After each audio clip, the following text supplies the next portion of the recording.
ಎಲ್ಲರಿಗೂ ವಂದನೆಗಳು.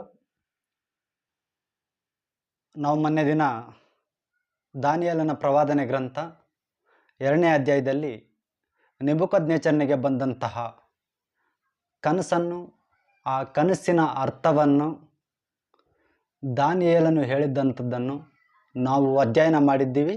ಈಗ ಅದೇ ದಾನಿಯೇಲನ ಪ್ರವಾದನೆ ಗ್ರಂಥ 4ನೇ ಅಧ್ಯಾಯದಲ್ಲಿ ನೆಬೂಕದ್ನೆಚ್ಚರನಿಗೆ ಬಂದಂಥ ಮತ್ತೊಂದು ಕನಸನ್ನು, ಆ ಕನಸಿನ ಅರ್ಥವನ್ನು ತಿಳಿದುಕೊಳ್ಳುವುದಕ್ಕೆ ನಾವು ಪ್ರಯತ್ನ ಮಾಡೋಣ. ನಾವು ಈ ಕನಸು 4ನೇ ಅಧ್ಯಾಯದಲ್ಲಿ ನೆಬೂಕದ್ನೆಚ್ಚರನಿಗೆ ಬಂದಂತಹ ಕನಸು, ಆ ಕನಸಿನ ಅರ್ಥವನ್ನು ತಿಳಿದುಕೊಳ್ಳುವುದಕ್ಕೆ ಆತನ ರಾಜ್ಯದಲ್ಲಿದ್ದಂತಹ ಜ್ಯೋತಿಷರನ್ನು ಮತ್ತು ಪಂಡಿತರನ್ನು ಕರೆಸ್ತಾನೆ. ಅವರೆಲ್ಲರೂ ಆ ಕನಸನ್ನು ವಿವರಿಸುವುದರಲ್ಲಿ ವಿಫಲರಾಗ್ತಾರೆ. ಅಂಥ ಒಂದು ಸಂದರ್ಭದಲ್ಲಿ ನೆಬೂಕದ್ನೆಚ್ಚರನು ದಾನಿಯೇಲನನ್ನು ಕರೆಸಿ ಆ ದಾನಿಯೇಲನಿಗೆ ಕನಸನ್ನು ಹೇಳ್ತಾನೆ. ಆ ಕನಸು ಹೇಳಿದಾಗ ಆ ಕನಸಿನ ಅರ್ಥವನ್ನು ದಾನಿಯೇಲನು ವಿವರಿಸ್ತಾನೆ ಏನಂತ. ನಾವೊಂದು ಸಾರಿ ಈ ದಾನಿಯೇಲನ ಪ್ರವಾದನೆ ಗ್ರಂಥ 4ನೇ ಅಧ್ಯಾಯ 10ನೇ ವಚನದಿಂದ ನಾವು ನೋಡೋಣ. ದಾನಿಯೇಲನ ಪ್ರವಾದನೆ ಗ್ರಂಥ 4ನೇ ಅಧ್ಯಾಯ 10ನೇ ವಚನ. ನಾನು ಹಾಸಿಗೆ ಮೇಲೆ ಮಲಗಿದ್ದಾಗ ನನ್ನ ಮನಸ್ಸಿಗೆ ಬಿದ್ದ ಕನಸುಗಳು ಇವೆ. ಇಗೋ, ಲೋಕದ ನಡುವೆ ಬಹು ಎತ್ತರವಾದ ಒಂದು ವೃಕ್ಷವನ್ನು ಕಂಡೆನು. ಆ ವೃಕ್ಷವು ಬೆಳೆದು ಬಲಗೊಂಡಿತು. ಅದರ ತುದಿಯು ಆಕಾಶವನ್ನು ಮುಟ್ಟಿತು. ಅದು ಭೂಲೋಕದ ಕಟ್ಟಕಡೆಗೂ ಕಾಣಿಸುತ್ತಿತ್ತು. ಅದರ ಎಲೆಗಳು ಅಂದ, ಹಣ್ಣುಗಳು ಬಹಳ. ಅದರಿಂದ ಎಲ್ಲಕ್ಕೂ ಆಹಾರ, ನೆರಳು ಭೂಜಂತುಗಳಿಗೆ ಆಶ್ರಯ, ಕೊಂಬೆಗಳು ಆಕಾಶ ಪಕ್ಷಿಗಳಿಗೆ ನೆಲೆ. ಅದು ಸಕಲ ಜೀವಿಗಳಿಗೂ ಜೀವನ. ನಾನು ಹಾಸಿಗೆಯ ಮೇಲೆ ಮಲಗಿದ್ದಾಗ ನನ್ನ ಮನಸ್ಸಿಗೆ ಬಿದ್ದ ಕನಸಿನಲ್ಲಿ ಅನಿಮಿಷನಾದ ದೇವದೂತನು ಆಕಾಶದಿಂದಿಳಿದು ಗಟ್ಟಿಯಾಗಿ ಕೂಗಿ, ವೃಕ್ಷವನ್ನು ಕಡಿಯಿರಿ, ಕೊಂಬೆಗಳನ್ನು ಕತ್ತರಿಸಿರಿ, ಎಲೆಗಳನ್ನು ಉದರಿಸಿರಿ, ಹಣ್ಣುಗಳನ್ನು ಚೆಲ್ಲಿರಿ. ಮೃಗಗಳು ನೆರಳನ್ನು ಬಿಟ್ಟು ಬಿಡಲಿ, ಪಕ್ಷಿಗಳು ರೆಂಬೆಗಳನ್ನು ತೊರೆದು ಹೋಗಲಿ. ಆದರೆ ಬುಡದ ಮೋಟನ್ನು ನೆಲದಲ್ಲಿ ಉಳಿಸಿ, ಕಬ್ಬಿಣ ತಾಮ್ರಗಳ ಪಟ್ಟಿಯನ್ನು ಅದಕ್ಕೆ ಬಿಗಿಯಿರಿ. ಅಡವಿಯ ಹುಲ್ಲು ಅದರ ಸುತ್ತು ಬೆಳೆದಿರಲಿ, ಆಕಾಶದ ಇಬ್ಬನಿಯು ಅದಕ್ಕೆ ತೋಯಿಸಲಿ. ಭೂಮಿಯ ಹುಲ್ಲು ಮೃಗಗಳಿಗೆ ಗತಿಯಾದಂತೆ ಅದಕ್ಕೂ ಗತಿಯಾಗಲಿ. ಅದಕ್ಕೆ ಮಾನುಷ ಹೃದಯವು ಹೋಗಿ ಮೃಗದ ಹೃದಯವು ಬರಲಿ. ಹೀಗೆ ಅದಕ್ಕೆ 7 ವರ್ಷ ಕಳೆಯಲಿ. ಇದು ಅನಿಮಿಷರ ತೀರ್ಮಾನ, ದೇವರ ತೀರ್ಪು. ಪರಾತ್ಪರನು ಮನುಷ್ಯರ ರಾಜ್ಯದಲ್ಲಿ ರಾಜನಾಗಿ ಅದರ ಆಳಿಕೆಯನ್ನು ತನಗೆ ಬೇಕಾದವರಿಗೆ ಒಪ್ಪಿಸಿ ಕನಿಷ್ಠರನ್ನು ಅದರ ಮೇಲೆ ನೇಮಿಸುತ್ತಾನೆಂಬುದು ಜೀವಂತರಿಗೆ ತಿಳಿದು ಬರಬೇಕೆಂಬುದೇ ಈ ತೀರ್ಮಾನವಾಯಿತು ಎಂದು ಸಾರಿದನು. ಇದು ಕನಸು ನೆಬೂಕದ್ನೆಚ್ಚರನಿಗೆ ಬಂದಂತಹ ಕನಸು. ನೆಬೂಕದ್ನೆಚ್ಚರನು ಮಲಗಿದ್ದಾಗ ಆತನ ಮನಸ್ಸಿಗೆ ಬಂದಂತಹ ಕನಸು.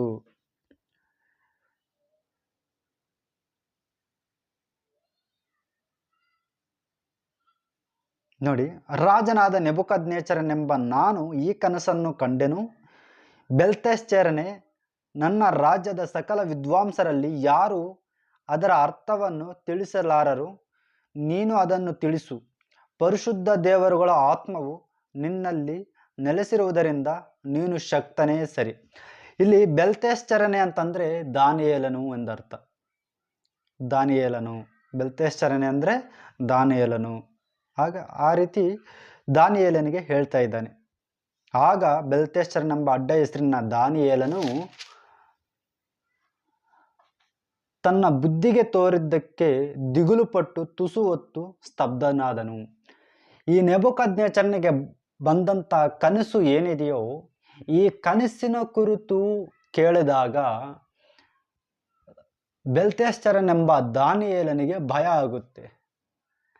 ಯಾಕಂದರೆ ಅದರ ಅರ್ಥ ಈತನಿಗೆ ಗೊತ್ತಿರುವುದರಿಂದ ಇದನ್ನು ಹೇಳುವಾಗ ಈ ನೆಬೂಕದ್ನೆಚ್ಚರನೆಂಬ ರಾಜನು ಇದನ್ನು ಯಾವ ರೀತಿ ತನ್ನ ಮನಸ್ಸಿಗೆ ತಗೊಳ್ತಾನೆ ಅನ್ನುವುದರ ಕುರಿತು ಭಯಬಿದ್ದು ಆ ನೆಬೂಕದ್ನೆಚ್ಚರನ ರಾಜ್ಯವು ಆಗುವ ಮುಂದಿನ ಸ್ಥಿತಿ ಏನೆಂಬುದು ದಾನಿಯೇಲನಿಗೆ ಗೊತ್ತಿರೋದ್ರಿಂದ ಇದನ್ನು ಯಾವ ರೀತಿ ಈ ನೆಬೂಕದ್ನೆಚ್ಚರ ತಗೊಳ್ತಾನೆ, ತನ್ನ ಮನಸ್ಸಿಗೆ ತಗೊಳ್ತಾನೆ ಅನ್ನುವುದರ ಕುರಿತು ಅದನ್ನು ತಿಳಿದು ಭಯಪಡ್ತಾನೆ.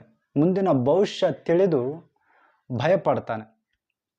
ಆದರೂ ಕೂಡ ದಾನಿಯೇಲನು ರಾಜನಿಗೆ ಹೇಳ್ತಾನೆ ಏನಂತ, ರಾಜನು ಇದನ್ನು ನೋಡಿ ಬೆಲ್ತೆಶಚ್ಚರನೇ, ನನ್ನ ಕನಸಾಗಲಿ ಅದರ ಅರ್ಥವಾಗಲಿ ನಿನ್ನನ್ನು ಹೆದರಿಸದಿರಲಿ. ಯಾವಾಗ ದಾನಿಯೇಲನು ಸ್ತಬ್ಧನಾದನೋ ಆಗ ಇವನಿಗೆ ಅರ್ಥ ಆಗುತ್ತೆ ನೆಬೂಕದ್ನೆಚ್ಚರನಿಗೆ ಏನಂತ, ನನ್ನ ಕನಸಾಗಲಿ ಅದರ ಅರ್ಥವಾಗಲಿ ನಿನ್ನನ್ನು ಎದುರಿಸದಿರಲಿ. ಅಂದರೆ ಅವನಿಗೆ ಗೊತ್ತಾಗುತ್ತೆ ದಾನಿಯೇಲನು ಹೇಳುವುದಕ್ಕೆ ಭಯಪಡ್ತಾ ಇದ್ದಾನೆ. ಸೊ ಆದ್ದರಿಂದ ಇವನೇನು ಹೇಳ್ತಾ ಇದ್ದಾನೆ, ನನ್ನ ಕನಸಾಗಲಿ ಅದರ ಅರ್ಥವಾಗಲಿ ನಿನ್ನನ್ನು ಎದುರಿಸದಿರಲಿ ಎಂದು ಹೇಳಲು ಎನ್ನೊಡೆಯನೇ ಬೆಲ್ತೆಶಚ್ಚರನು ಅಂದರೆ ದಾನಿಯೇಲನು ಹೇಳ್ತಾ ಇದ್ದಾನೆ. ಯಾರಿಗೆ? ನೆಬೂಕದ್ನೆಚ್ಚರನಿಗೆ. ಎನ್ನೊಡೆಯನೇ, ಆ ಕನಸು ನಿನ್ನ ಹಗೆಗಳಿಗೆ ಫಲಿಸಲಿ, ಅದರ ಅರ್ಥವು ನಿನ್ನ ವಿರೋಧಿಗಳ ಅನುಭವಕ್ಕೆ ಬರಲಿ. ಯಾವ ವೃಕ್ಷವು ಬೆಳೆದು ಬಲಗೊಂಡು ಆಕಾಶಕ್ಕೆ ತುದಿಯನ್ನು ಮುಟ್ಟಿಸುತ್ತಾ ಲೋಕದವರೆಲ್ಲರಿಗೂ ಕಾಣಿಸುತ್ತಾ ಅಂದವಾದ ಎಲೆಗಳನ್ನು ಬಹಳ ಹಣ್ಣುಗಳನ್ನು ಬಿಡುತ್ತಾ ಎಲ್ಲಕ್ಕೂ ಆಹಾರವನ್ನು ಒದಗಿಸುತ್ತಾ ತನ್ನ ನೆರಳನ್ನು ಭೂಜಂತುಗಳಿಗೆ ಆಶ್ರಯವಾಗಿಯೂ ತನ್ನ ಕೊಂಬೆಗಳನ್ನು ಆಕಾಶ ಪಕ್ಷಿಗಳಿಗೂ ನೆಲೆಯಾಗಿಯೂ ಮಾಡುತ್ತಾ ಕನಸಿನಲ್ಲೇ ನಿನಗೆ ತೋರಿತೋ ಆ ವೃಕ್ಷವು ನೀನೇ. ಏನಂತೆ? ಆ ವೃಕ್ಷವು ನೀನೆ. ನಿನ್ನ ಕನಸಿನಲ್ಲಿ ಬಂದಂತಹ ಮಹಾವೃಕ್ಷ, ಆಕಾಶವನ್ನು ಮುಟ್ಟುವಂತೆ ಇರುವಂತಹ ಮಹಾವೃಕ್ಷ ನೀನೇ ಅಂತ ದಾನಿಯೇಲನು ಹೇಳ್ತಾನೆ. ನೋಡಿ, ಇಲ್ಲಿ ಈ ಕನಸಿನಲ್ಲಿ ನೆಬೂಕದ್ನೆಚ್ಚರನಿಗೆ ಹೋಲಿಕೆಯಾಗಿ ವೃಕ್ಷವನ್ನು ದೇವರು ತೋರಿಸ್ತಾ ಇದ್ದಾರೆ. ನಾವು ಮೊದಲನೇ ಕನಸಿನಲ್ಲಿ ಒಂದು ಒಂದು ದೊಡ್ಡ ಪ್ರತಿಮೆ, ಒಂದು 60 ಮೊಳ ಇರುವಂತಹ ದೊಡ್ಡ ಪ್ರತಿಮೆ, ಆ ಪ್ರತಿಮೆಯ ತಲೆ ಬಂಗಾರದ ತಲೆಯಾಗಿತ್ತು. ಆ ಬಂಗಾರದ ತಲೆ ನೆಬೂಕದ್ನೆಚ್ಚರನೇ ನೀನೆ ಅಂತ ಹೇಳಿದರು. ನೆಬೂಕದ್ನೆಚ್ಚರನ ರಾಜ್ಯವನ್ನು ಬಂಗಾರದ ತಲೆಗೆ ಹೋಲಿಕೆ ಮಾಡಲಾಯಿತು. ಈಗ ಒಂದು ಮಹಾವೃಕ್ಷಕ್ಕೆ ಹೋಲಿಕೆ ಮಾಡಿ ಹೇಳಲಾಗ್ತಾ ಇದೆ. ಏನಂತ ಹೇಳ್ತಾ ಇದ್ದಾನೆ ನೋಡಿ,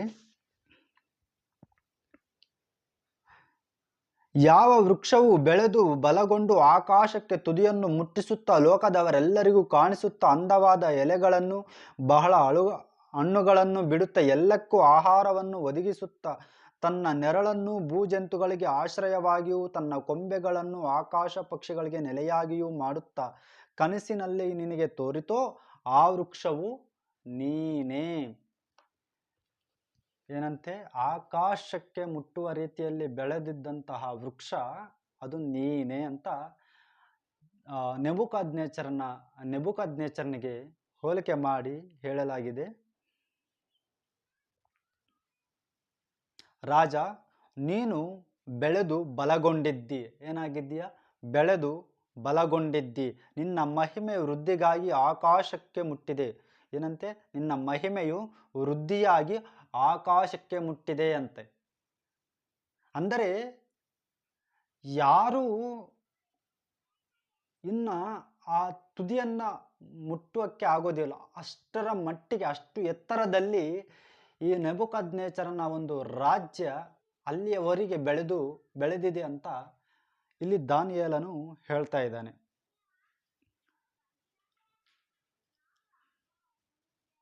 ನಿನ್ನ ಮಹಿಮೆಯು ವೃದ್ಧಿಯಾಗಿ ಆಕಾಶಕ್ಕೆ ಮುಟ್ಟಿದೆ, ನಿನ್ನ ಆಳ್ವಿಕೆಯ ಲೋಕದ ಕಟ್ಟ ಕಡೆಗೂ ವ್ಯಾಪಿಸಿದೆ. ಏನಂತೆ? ನಿನ್ನ ಆಳ್ವಿಕೆಯು ಎಲ್ಲಿವರೆಗೂ ಮುಟ್ಟಿದೆ ಅಂತೆ? ಲೋಕದ ಕಟ್ಟ ಕಡೆಗೂ ವ್ಯಾಪಿಸಿದೆ. ಅವತ್ತಿನ ಕಾಲದಲ್ಲಿ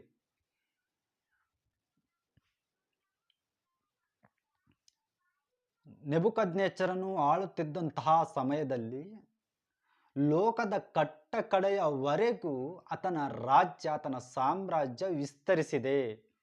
ಹೀಗೆ ದಾನಿಯೇಲನು ಹೇಳ್ತಾ ಇದ್ದಾನೆ. ಅನಿಮಿಷನಾದ ದೇವದೂತನು ಆಕಾಶದಿಂದಿಳಿದು, ಅಂದರೆ ದೇವದೂತನು ಆಕಾಶದಿಂದ ಇಳಿದು ವೃಕ್ಷವನ್ನು ಕಡೆದು ಹಾಳು ಮಾಡಿರಿ. ಏನಂತೆ? ವೃಕ್ಷವನ್ನು ಕಡೆದು ಹಾಳು ಮಾಡಿರಿ. ಯಾವ ವೃಕ್ಷವನ್ನ?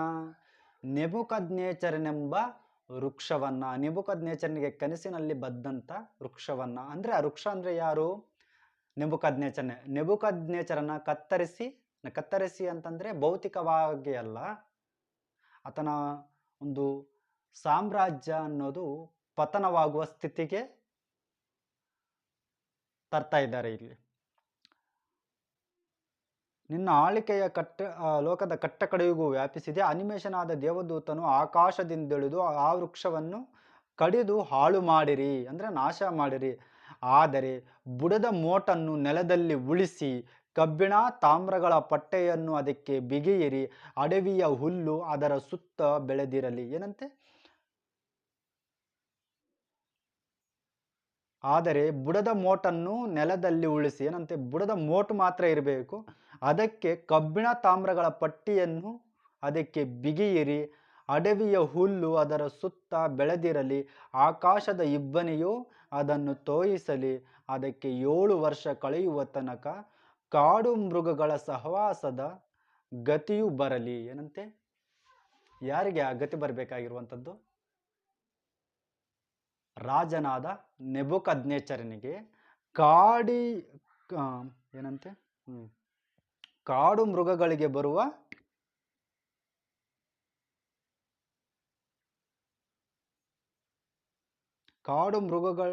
ಮೃಗಗಳ ಸಹವಾಸದ ಗತಿಯು ಬರಲಿ ಎಂದು ಸಾರುವುದನ್ನು ರಾಜನಾದ ನೀನು ನೋಡಿದೆಯಲ್ಲ. ಏನಂತೆ? ರಾಜನಾದ ನೀನು ನೋಡಿದೆಯಲ್ಲ ಅಂತೆ, ನಿನ್ನ ಕನಸಿನಲ್ಲಿ ನೀನು ನೋಡ್ತಾ ಇದ್ದೀಯಲ್ಲ ಅಂತ. ರಾಜನೇ, ಇದರ ತಾತ್ಪರ್ಯವೇನೆಂದರೆ, ಎನ್ನೊಡೆಯನಾದ ಅರಸನಿಗೆ ಉಂಟಾಗಿರುವ ಪರಸ್ಪರನ ತೀರ್ಪು ಹೀಗಿದೆ. ನೀನು ಮನುಷ್ಯರೊಳಗಿಂದ ತಳ್ಳಲ್ಪಟ್ಟು ಕಾಡು ಮೃಗಗಳೊಂದಿಗೆ ವಾಸಿಸುವಿ. ಏನಂತೆ? ನೆಬೂಕದ್ನೆಚ್ಚರನಾದ ರಾಜನು ಆಕಾಶದಷ್ಟು ಮಟ್ಟಿಗೆ ಬೆಳೆದಂಥ ವ್ಯಕ್ತಿ, ಇಡೀ ಲೋಕಕ್ಕೆ ವ್ಯಾಪಿಸಿದಂಥ ತನ್ನ ಸಾಮ್ರಾಜ್ಯ ಇಷ್ಟರ ಮಟ್ಟಿಗೆ ಬೆಳೆದಂಥ ವ್ಯಕ್ತಿ ಮನುಷ್ಯರೊಳಗಿಂದ ತಳ್ಳಲ್ಪಟ್ಟು ಕಾಡು ಮೃಗಗಳೊಂದಿಗೆ ವಾಸಿಸುವಿ. ಮನುಷ್ಯರ ಮಧ್ಯದಲ್ಲಿ ಅಲ್ಲ, ಸಾಮಾನ್ಯ ಮನುಷ್ಯನ ರೀತಿಯಲ್ಲಿಯೂ ಕೂಡ ಅಲ್ಲ, ಕಾಡು ಮೃಗಗಳಿಗೆ ಬರುವಂತಹ ಒಂದು ಪರಿಸ್ಥಿತಿ ಇಲ್ಲಿ ಬರುವಂತಹ ಒಂದು ಸಂದರ್ಭ ಬಂದಿದೆ. ಈ ಪರಿಸ್ಥಿತಿ ನಿನಗೆ ಬರ್ತಾ ಇದೆ ಅಂತ ದಾನಿಯೇಲನು ಹೇಳ್ತಾ ಇದ್ದಾನೆ.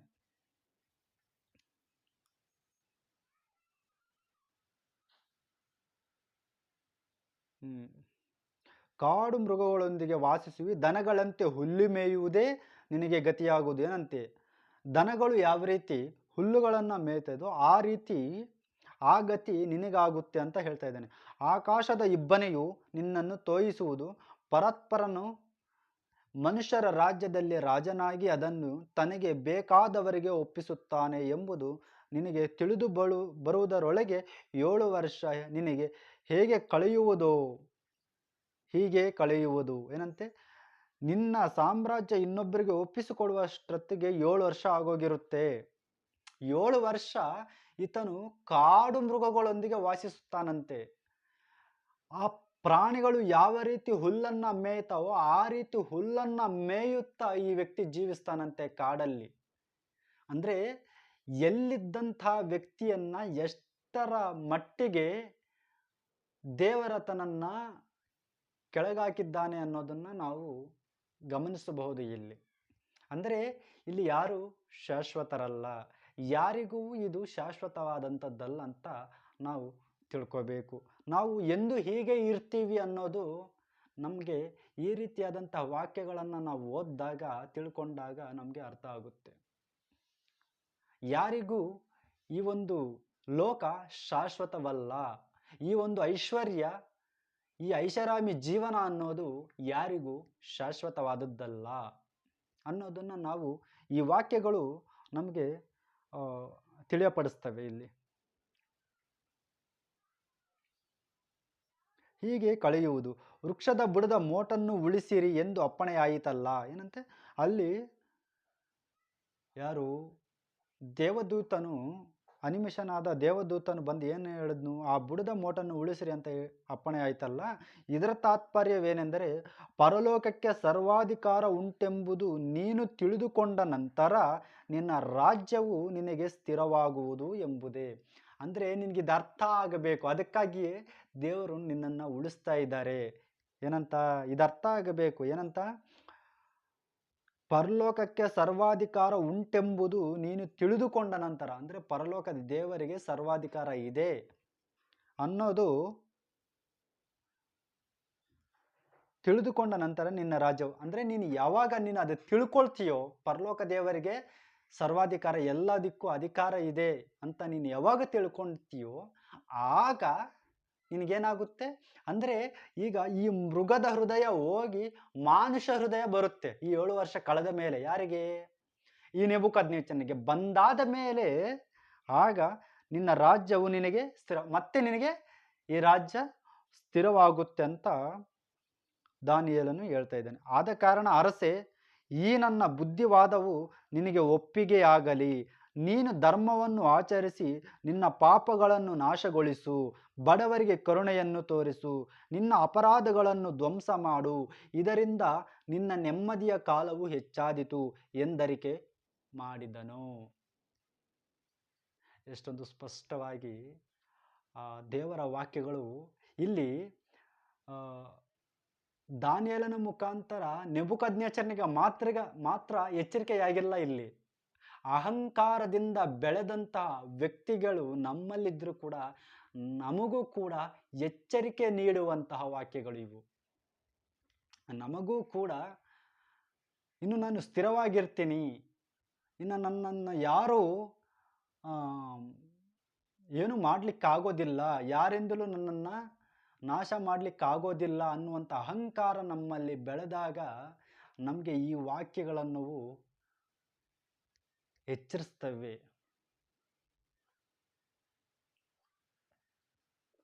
ಇದೆಲ್ಲ ರಾಜನಾದ ನೆಬೂಕದ್ನೆಚ್ಚರನ ಅನುಭವಕ್ಕೆ ಬಂತು. ಏನಂತೆ? ಇದೆಲ್ಲವೂ ನೆಬೂಕದ್ನೆಚ್ಚರನಾದ ರಾಜನಿಗೆ ಅನುಭವಕ್ಕೆ ಬಂತು. 12 ತಿಂಗಳ ಕಳೆದ ನಂತರ ಅವನು ಬಾಬೇಲಿನ ಅರಮನೆಯ ಮೇಲೆ ತಿರುಗಾಡುತ್ತಾ, ನನ್ನ ಮಹಿಮೆಯು ಪ್ರಸಿದ್ಧಿಗೆ ಬರುವಂತೆ ನನ್ನ ಸಾಮರ್ಥ್ಯ ಬಲದಿಂದ ರಾಜ ನಿವಾಸಕ್ಕಾಗಿ ನಾನು ಕಟ್ಟಿಸಿಕೊಂಡಿರುವುದು ಇಗೋ ಮಹಾಪಟ್ಟಣವಾದ ಈ ಬಾಬೇಲ್ ಎಂದು ಕೊಚ್ಚಿಕೊಂಡನು. ಏನಂತೆ? ಇಲ್ಲಿ ನೋಡಿ, ಮೃಗದ ಸ್ವಭಾವ ಬಂತು. ಯಾರಿಗೆ? ನೆಬೂಕದ್ನೆಚ್ಚರನಿಗೆ. ಯಾವ ರೀತಿ ನೋಡಿ ಕೊಚ್ಚಿಕೊಳ್ತಾ ಇದ್ದಾನೆ, ಈ ಬಾಬೇಲ್ ಎಂದು ಕೊಚ್ಚಿಕೊಂಡನು. ಏನಂತೆ ನೋಡಿ, ಇನ್ನು ಸ್ವಲ್ಪ ಫಸ್ಟಿಂದ ಓದೋಣ, 30ನೇ ವಚನದಿಂದ. ನನ್ನ ಮಹಿಮೆಯು ಪ್ರಸಿದ್ಧಿಗೆ ಬರುವಂತೆ ನನ್ನ ಸಾಮರ್ಥ್ಯ ಬಲದಿಂದ. ಏನಂತೆ? ನನ್ನ ಸಾಮರ್ಥ್ಯದಿಂದ. ಯಾರ ಸಾಮರ್ಥ್ಯ ಇಲ್ಲಿ? ಅವನು ಹೇಳ್ತಾ ಇರೋದು ನೆಬೂಕದ್ನೆಚ್ಚರನು ನನ್ನ ಸಾಮರ್ಥ್ಯದಿಂದ ಅಂತ ಹೇಳ್ತಾ ಇದ್ದಾನೆ. ನನ್ನ ಸಾಮರ್ಥ್ಯ ಬಲದಿಂದ ರಾಜ ನಿವಾಸಕ್ಕಾಗಿ ನಾನು ಕಟ್ಟಿಸಿಕೊಂಡಿರುವುದು ಇಗೋ ಮಹಾಪಟ್ಟಣವಾದ ಈ ಬಾಬೇಲ್ ಎಂದು ಕೊಚ್ಚಿಕೊಂಡನು. ಈ ಮಾತು ರಾಜನ ಬಾಯಿಯಿಂದ ಹೊರಡುತ್ತಿರುವಾಗ, ಅರಸನಾದ ನೆಬೂಕದ್ನೆಚ್ಚರನೇ, ನಿನಗಾದ ದೈವೋಕ್ತಿಯನ್ನು ಕೇಳು, ರಾಜ್ಯವು ನಿನ್ನಿಂದ ತೊಲಗಿದೆ. ಏನಂತೆ? ಇಲ್ಲಿ ಕೊಚ್ಚಿಕೊಳ್ತಾ ಇದ್ದೇನೆ. ಕೊಚ್ಚಿಕೊಂಡೆ ಎಷ್ಟರ 12 ತಿಂಗಳ ಕಳೆದ ನಂತರ ಇದು ನಡೀತಾ ಇರುವಂಥದ್ದು, ಅಂದರೆ 1 ವರ್ಷ ಕಳೆದ ನಂತರ ನಡೀತಾ ಇರುವಂಥದ್ದು. ಕೊಚ್ಚಿಕೊಳ್ತಾ ಇದ್ದಾನೆ. ಯಾರು? ನೆಬೂಕದ್ನೆಚ್ಚರನೆಂಬ ರಾಜನು ನನ್ನ ಮಹಿಮೆ ಪ್ರಸಿದ್ಧಿಗೆ ಬರುವಂತೆ ನನ್ನ ಸಾಮರ್ಥ್ಯ ಬಲದಿಂದ ರಾಜನಿವಾಸಕ್ಕಾಗಿ ನಾನು ಕೊಂಡಿರುವುದು ಇಗೋ ಮಹಾಪಟ್ಟಣವಾದ ಈ ಬಾಬೇಲ್ ಎಂದು ಕೊಚ್ಚಿಕೊಂಡನು. ಅಂದರೆ ನಾನು ಇದನ್ನು ಕಟ್ಟಿಸಿದ್ದು ಅಂತ ಕೊಚ್ಚಿಕೊಳ್ತಾ ಇದ್ದಾನೆ. ಈ ಮಾತು ರಾಜನ ಬಾಯಿಂದ ಹೊರಡುತ್ತಿರುವಾಗ, ಏನಂತೆ? ಇನ್ನು ಈ ಮಾತನ್ನು ಹೇಳ್ತಾ ಇದ್ದಾನೆ, ಕೊಚ್ಚಿಕೊಳ್ತಾ ಇದ್ದಾನೆ ತನ್ನನ್ನು ತಾನು ಅಹಂಕಾರದಿಂದ. ಆಗ ಅರಸನಾದ ನೆಬೂಕದ್ನೆಚ್ಚರನೇ, ನಿನಗಾದ ದೈವೋಕ್ತಿಯನ್ನು ಕೇಳು. ಏನಂತೆ? ನಿನಗಾದ ದೈವೋಕ್ತಿಯನ್ನು ಕೇಳು ಅಂತ ಮತ್ತೆ ಹೇಳ್ತಾ ಇದ್ದಾನೆ ದಾನಿಯೇಲನು. ರಾಜ್ಯವು ನಿನ್ನಿಂದ ತೊಲಗಿದೆ. ಏನಂತೆ? ನಿನ್ನಿಂದ ತೊಲಗಿದೆ. ಇದಕ್ಕೂ ಮೊದಲು ಕನಸು ಬತ್ತಲ್ಲ, ಆ ಕನಸು ಈಗ ನೆರವೇರಲಿದೆ. ನೋಡಿ, ನಿನ್ನಿಂದ ತೊಲಗಿದೆ. ನೀನು ಮನುಷ್ಯರೊಳಗಿಂದ ತಳ್ಳಲ್ಪಟ್ಟು ಕಾಡು ಮೃಗಗಳೊಂದಿಗೆ ವಾಸಿಸುವಿ. ಏನಂತೆ? ನೀನು ಮನುಷ್ಯರೊಳಗಿಂದ ತಳ್ಳಲ್ಪಟ್ಟು ಕಾಡು ಮೃಗಗಳೊಂದಿಗೆ ವಾಸಿಸಲ್ಪಡುವಿ. ಇದೇ ಕನಸು ಬಂದಿದ್ದು, ಅದನ್ನು ದಾನಿಯೇಲನು ತಿಳಿಸಿದನು. ಈಗ ಇಲ್ಲಿ ನೆರವೇರ್ತಾ ಇದೆ. ವಾಸಿಸುವಿ, ದನಗಳಂತೆ ಹುಲ್ಲು ಮೇಯುವುದೇ ನಿನಗೆ ಗತಿಯಾಗುವುದು. ಪರತ್ಪರನು ಮನುಷ್ಯರ ರಾಜ್ಯದಲ್ಲಿ ರಾಜನಾಗಿ ಅದನ್ನು ತನಗೆ ಬೇಕಾದವರಿಗೆ ಒಪ್ಪಿಸುತ್ತಾನೆ ಎಂಬುದು ನಿನ್ನ ತಿಳುವಳಿಕೆಗೆ ಬರುವುದರೊಳಗೆ 7 ವರ್ಷ ನಿನಗೆ ಹೇಗೆ ಕಳೆಯುವುದು ಎಂದು ಆಕಾಶವಾಣಿಯಾಯಿತು. ಈ ನುಡಿಯು ನೆಬೂಕದ್ನೆಚ್ಚರನಲ್ಲಿ ತಕ್ಷಣವೇ ನೆರವೇರಿತು. ಇಲ್ಲಿ ಬಹಳ ಸಮಯ ತಗೊಳ್ಳಿಲ್ಲ. ಇಲ್ಲಿ ಇದು ನೆರವೇರಲಿಕ್ಕೆ ಬಹಳ ಸಮಯ ತಗೊಳ್ಳಿಲ್ಲ. ತಕ್ಷಣವೇ ನೆರವೇರಿತು ಅಂತ ಯಾರು ಹೇಳ್ತಾ ಇದ್ದಾರೆ? ದಾನಿಯೇಲನು ಹೇಳ್ತಾ ಇದ್ದಾನೆ. ಏನಂತೆ ನೋಡಿ ಇನ್ನೊಂದ್ಸರಿ. ನೀನು ಮನುಷ್ಯರೊಳಗಿಂದ ತಳ್ಳಲ್ಪಟ್ಟು ಕಾಡು ಮೃಗಗಳೊಂದಿಗೆ ವಾಸಿಸುವಿ, ದನಗಳಂತೆ ಹುಲ್ಲು ಮೇಯುವುದೇ ನಿನಗೆ ಗತಿಯಾಗುವುದು. ಪರತ್ಪರನು ಅಂದರೆ ದೇವರು ಮನುಷ್ಯರ ರಾಜ್ಯದಲ್ಲಿ ರಾಜನಾಗಿ ಅದನ್ನು ತನಗೆ ಬೇಕಾದವರಿಗೆ ಒಪ್ಪಿಸುತ್ತಾನೆ ಎಂಬುದು ನಿನ್ನ ತಿಳುವಳಿಕೆ ಬರುವುದರೊಳಗೆ 7 ವರ್ಷ ನಿನಗೆ ಹೇಗೆ ಕಳೆಯುವುದು ಎಂದು ಆಕಾಶವಾಣಿಯಾಯಿತು. ಆ ನುಡಿಯು ನೆಬೂಕದ್ನೆಚ್ಚರನಲ್ಲಿ ತಕ್ಷಣವೇ ನೆರವೇರಿತು. ಅವನು ಮನುಷ್ಯರೊಳಗಿಂದ ತಳ್ಳಲ್ಪಟ್ಟು ದನಗಳಂತೆ ಹುಲ್ಲು ಮೇಯುತ್ತಾ ಆಕಾಶದ ಇಬ್ಬನಿಯಿಂದ ನೆನೆಯುತ್ತಾ ಇದ್ದನು. ಅವನ ಕೂದಲು ಹದ್ದುಗಳ ಗರಿಗಳಂತೆಯೂ, ಏನಂತೆ? ಅವನ ಕೂದಲು ಹೇಗಾಗೋಗಿದೆ ಅಂತೆ? ಹದ್ದುಗಳ ಗರಿಯಂತೆಯೂ, ಅವನ ಉಗುರು ಹಕ್ಕಿಗಳ ಉಗುರಿನ ಹಾಗೂ ಬೆಳೆದವು. ಎಷ್ಟು ದಿವಸ ಆದರೂ ಸ್ನಾನ ಮಾಡದೇ ಇದ್ದರೆ ಅವನ ತಲೆ ಕೂದಲುಗಳು ಹೇಗಾಗೋತವೆ? ಗಂಟುಗಳಾಗೋತವೆ, ದಪ್ಪ ದಪ್ಪ ಆಗೋತವೆ, ಗಂಟಾಗಿ ಜಡೆಗಳ ಥರ ಆಗೋಗುತ್ತೆ. ಆ ರೀತಿ ಯಾರಿಗಾಗಿದೆ? ನೆಬೂಕದ್ನೆಚ್ಚರನಿಗೆ ಇಲ್ಲಿ ಆಗಿದೆ ನೋಡಿ. ನೆಬೂಕದ್ನೆಚ್ಚರ ತಕ್ಷಣವೇ ನೆರವೇರಿತು. ಆ ಮನುಷ್ಯರೊಳಗಿಂದ ತಳ್ಳಲ್ಪಟ್ಟು ದನಗಳಂತೆ ಹುಲ್ಲು ಮೇಯುತ್ತಾ ಆಕಾಶದ ಇಬ್ಬನಿಯಿಂದ ನೆನೆಯುತ್ತಾ ಇದ್ದನು. ಅವನ ಕೂದಲು ಹದ್ದುಗಳ ಗರಿಯಂತೆಯೂ, ಅವನ ಉಗುರು ಹಕ್ಕಿಗಳ ಉಗುರಿನ ಹಾಗೂ ಬೆಳೆದವು. ಆತನ ತಲೆ ಕೂದಲೇ ಹಾಗಾಗಿದೆ, ಹದ್ದುಗಳ ಗರಿಗಳಂತೆ. ಅವನ ಉಗುರುಗಳು ಹಕ್ಕಿಗಳ ಉಗುರಿನ ಹಾಗೆ ಹಾಗೂ ಬೆಳೆದವು. ಹಕ್ಕಿಗಳಿಗೆ ಉಗುರು ಬೆಳೀತಾ ಇರ್ತವೆ, ಅವು ಕಟ್ ಮಾಡೋದಿಲ್ಲ. ಮನುಷ್ಯರಾದರೆ ಕಟ್ ಮಾಡ್ಕೊಳ್ತಾರೆ, ಆದರೆ ಪಕ್ಷಿಗಳಿಗೂ ಪ್ರಾಣಿಗಳಿಗೂ ಆ ಉಗುರು ಅನ್ನೋದು ಕಟ್ ಮಾಡೋದಿಲ್ಲ. ಆ ರೀತಿ ಉಗುರುಗಳು ಬೆಳೆದವೆ, ತಲೆ ಕೂದಲು ಗರಿಗಳಂತೆ. ಅಂದರೆ ಈತನು ಒಂದು ಕಾಡು ಮನುಷ್ಯನಾಗಿ ಜೀವಿಸ್ತಾ ಇದ್ದಾನೆ. ಅಂಥ ಒಂದು ಪರಿಸ್ಥಿತಿ ತಕ್ಷಣವೇ ಇವನಲ್ಲಿ ನೆರವೇರಿತು. ಕನಸು ಬಂತು. ಅದಾದ ನಂತರ 12 ತಿಂಗಳ ಕಾಲ ಆದ ಮೇಲೆ ಇವನಿಗೆ ಅಹಂಕಾರ ಬೆಳೆದು ಆ ಒಂದು ಕಾಡು ಮೃಗಗಳ ಸ್ವಭಾವ ಇವನಲ್ಲಿಗೆ ಬಂದು ಕಾಡು ಮೃಗಗಳಂತೆ ವಾಸಿಸುವವನಾಗಿ ಇವನು ದನಗಳಂತೆ ಹುಲ್ಲು ಮೇಯುವವನು ಆಗಿದ್ದಾನೆ. ಅಲ್ಲಿ ತಕ್ಷಣವೇ ನೆರವೇರಿತು. ಆ ಕಾಲವು ಕಳೆದ ಮೇಲೆ ನೆಬೂಕದ್ನೆಚ್ಚರನಾದ ನಾನು ಆಕಾಶದ ಕಡೆಗೆ ಕಣ್ಣೆತ್ತಲು, ಏನಂತೆ?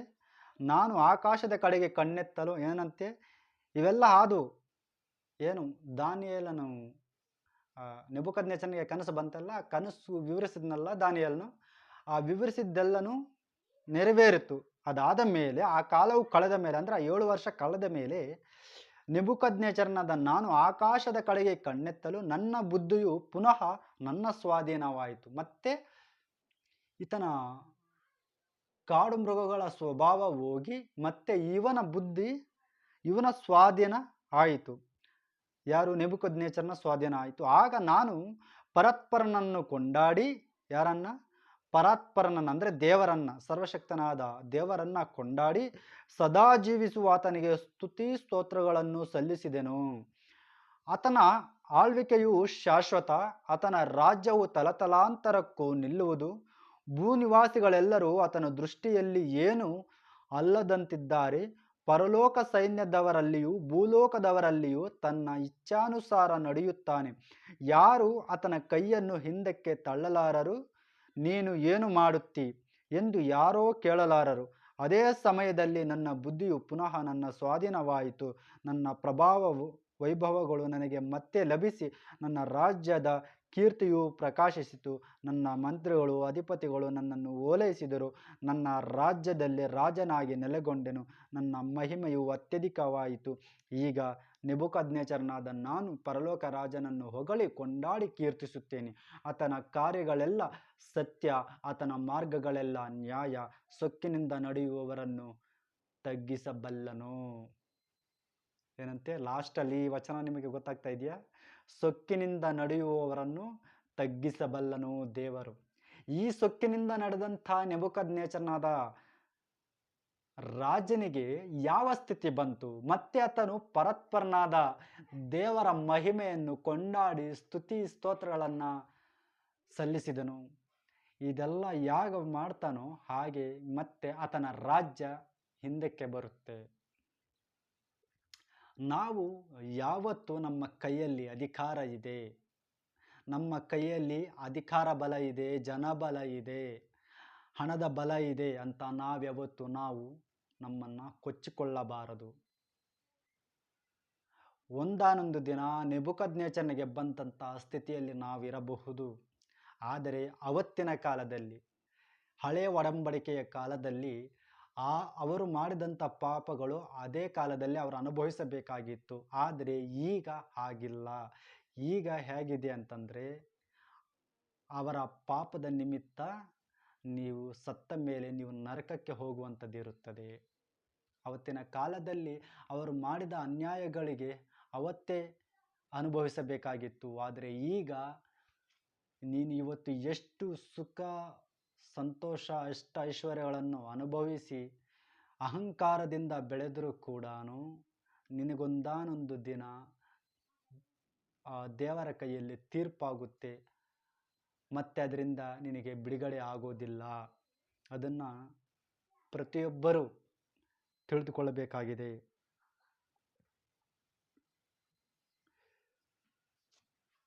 Thank you.